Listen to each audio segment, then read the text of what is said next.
Good morning, students. We are going to start the chapter Reproduction in Organism of plus 2 class. This is the first chapter of your book, and we are following NCERT book. So please take care of it. आज हम बात करने जा रहे हैं reproduction in organism.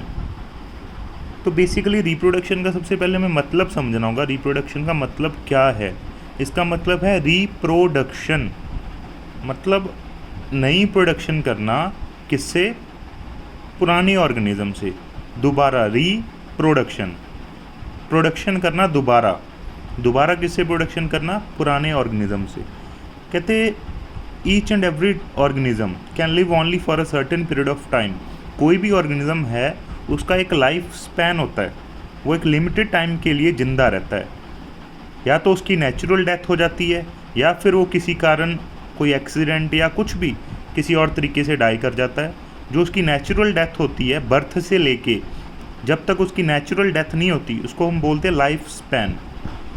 तो कुछ organism का लाइफ स्पैन हमारे अगले पेज पे दिया हुआ है, वो भी मैं आपको दिखाऊंगा. जैसे हम देख भी सकते हैं पहले. जैसे कि एलिफेंट है, इसका लाइफ स्पैन है 60 to 90 ईयर्स. रोज़ है, लाइफ स्पैन है 5 to 7 ईयर्स. बटरफ्लाई सिर्फ 1-2 हफ्ते ही ज़िंदा रहती है. और अगर हम काऊ की बात करें तो 20 से 25 साल. हॉर्स 60 साल. फ्रूट फ्लाई है सिर्फ 30 डेज़ के अराउंड ज़िंदा रहती है. इंटरेस्टिंगली देखिए आप, पैरट जो है 140 ईयर्स तक ज़िंदा रह सकता है. और अगर हम बात करें पैरट एंड क्रो, इन दोनों का जो बॉडी का स्ट्रक्चर है या कह लो साइज़ है, उसमें कुछ ज़्यादा डिफरेंस नहीं है, लेकिन फिर भी इनका जो लाइफ स्पैन है उसमें बहुत ज़्यादा डिफरेंस है. तो स्टूडेंट्स, हमको एक बात समझनी होगी कि जो लाइफ स्पैन है वो साइज़ पे मैटर नहीं करता. कुछ बच्चे ये ना सोचे कि अगर छोटा साइज़ है तो ज़्यादा टाइम के लिए ज़िंदा रहेगा ऑर्गेनिज्म, अगर बड़ा साइज़ है तो कम रहेगा. ऐसा नहीं होता. जैसे कि आप देख सकते हैं एलिफेंट है 60 to 90 ईयर्स, ओके, लेकिन पैरट है साइज़ छोटा है लेकिन लाइफ स्पैन है इसका 140 ईयर्स तक हो सकता है. ठीक है. तो उसी तरह हमारे पास कुछ एग्जांपल्स भी हैं. आपने देखा होगा लाइफ स्पैन जो है साइज के साथ रिलेट नहीं होता. क्रो एंड पैरट, वही सेम एग्जांपल जो मैंने अभी आपको दी है. तो जो भी ऑर्गेनिज्म जन्म लेता है वो मरता ज़रूर है, सिवाय कुछ सिंगल सेल ऑर्गेनिज्म के. There are some single cell organism which do not die a natural death. There is a question, why do we say that there is no natural death in single cell organism. हम ऐसा क्यों कहते हैं कि single cell organism के अंदर natural death नहीं होती? ऐसा इसलिए कहते हैं हम क्योंकि वो एक जो सिंगल सेल होता है वो डिवाइड करके 2 में कन्वर्ट हो जाता है. जैसे सपोज़ एक सेल है, वो डिवाइड होके 2 में कन्वर्ट हो गया और जो ओरिजिनल सेल था वो ख़त्म हो गया, तो उसको हम डेथ नहीं बोलेंगे, वो डिवाइड कर गया अल्टीमेटली 2 ऑर्गेनिज्म के अंदर. तो इसमें और क्या है? There must be some processes in living organism that ensure this continuity.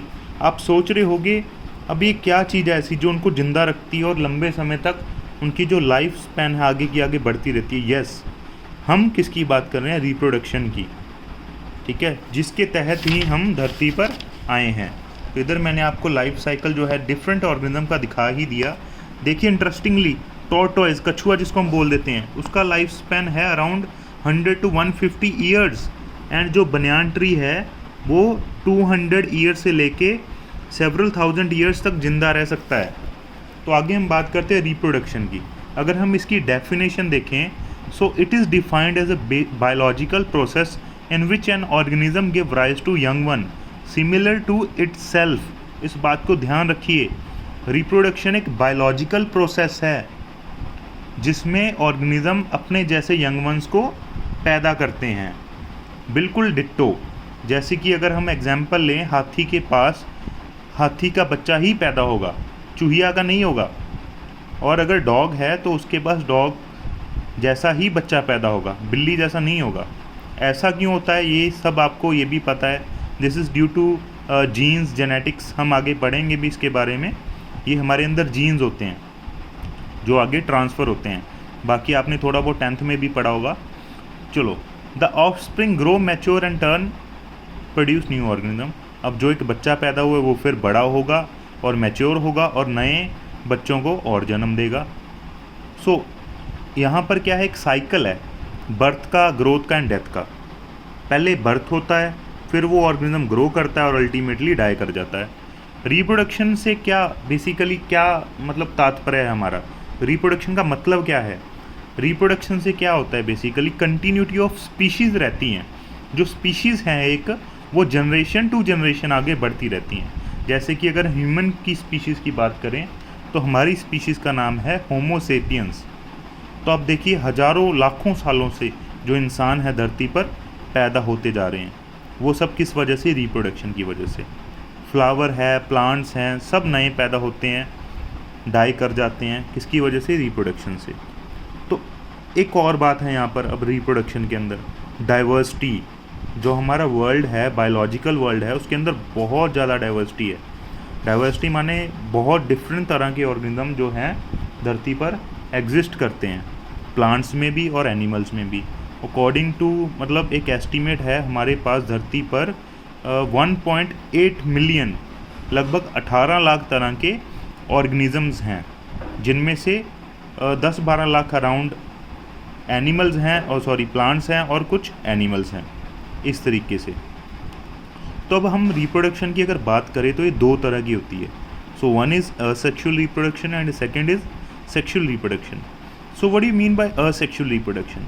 तो बेटा बायोलॉजी में आप एक चीज़ का ध्यान रखिए, जब आपको दो वर्ड सेम दिखें और एक वर्ड के आगे ए लग जाए या फिर एन लग जाए, उसका मतलब होता है absent.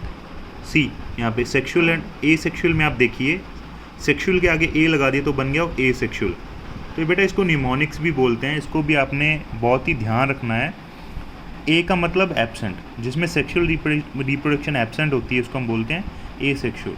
So basically what is the sexual reproduction? इसमें क्या होता है, दो पेरेंट्स मिलके एक नए ऑफस्प्रिंग को पैदा करते हैं, एक मेल और एक फीमेल। ये दोनों क्या करते हैं, स्पेसिफिक कुछ सेल प्रोड्यूस करते हैं जिनको हम गैमीट्स बोल देते हैं। जैसे मेल के अंदर होते हैं स्पर्म्स एंड फीमेल के अंदर होते हैं एग। जब ये दोनों गैमीट्स मिल जाते हैं तो एक नया ऑफस्प्रिंग बनता है, और इस तरह की रिप्रोडक्शन को हम बोलते हैं सेक्सुअल रिप्रोडक्शन। इसमें दो पेरेंट्स इन्वॉल्व होते हैं। ये देखिए यहाँ पे लिखा भी है, when two parents participate in the reproduction process.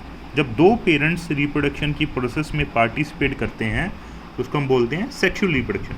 और जब एक सिंगल ऑर्गेनिज्म रिप्रोडक्शन में पार्टिसिपेट करता है तो उसको हम बोलते हैं असेक्सुअल रिप्रोडक्शन।